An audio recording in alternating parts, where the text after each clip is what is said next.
తిరుమల తిరుపతి దేవస్థానం ఆదాయ వ్యయాలు విద్యార్థులకు బోధనా రుసుముల చెల్లింపుపై శాసనమండలిలో సుదీర్ఘ చర్చ జరిగింది.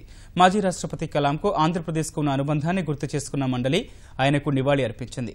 తెలంగాణలో ఆంధ్ర విద్యార్థులకు బోధనా రుసుముల చెల్లింపులో ప్రభుత్వం విద్యార్థులను ఇబ్బందులకు గురిచేస్తోందని వైకాపా నేత ఉమ్మారెడ్డి వెంకటేశ్వర అడిగిన ప్రశ్నకు మంత్రి రావిల సమాధానంతో సభలో కొంత గందరగోళం తలెత్తింది. తితిదే సొమ్మును హిందూ మత పరిరక్షణకు ఉపయోగించకుండా బ్యాంకుల్లో వేల కోట్లు ఉన్నట్లు మంత్రి చెప్పుకోవడం వల్ల పెద్దగా ఉపయోగం లేదని గాలి ముద్దుకృష్ణమనాయుడు పేర్కొన్నారు. దీనిపై కొంతసేపు సభలో గందరగోళం నెలకొంది.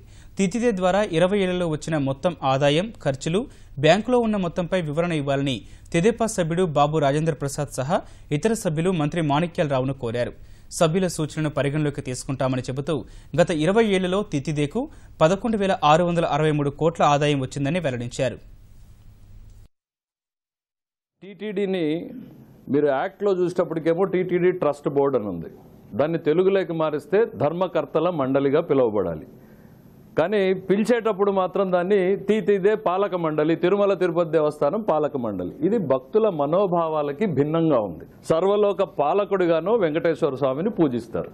మరి ఆయన్ని పాలించే ఈ పాలక మండలి ఎవరు అనేటువంటి ప్రశ్న ఉత్పన్నమవుతుంది. కాబట్టి దయచేసి మంత్రి గారు తిరుమల తిరుపతి దేవస్థాన ధర్మకర్తల మండలిగానే యాక్ట్లో ఉన్నట్టుగానే పిలిచే రకంగా చర్యలు తీసుకోమంటున్నా.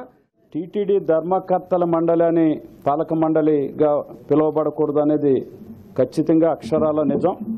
ధర్మకర్తల మండలే.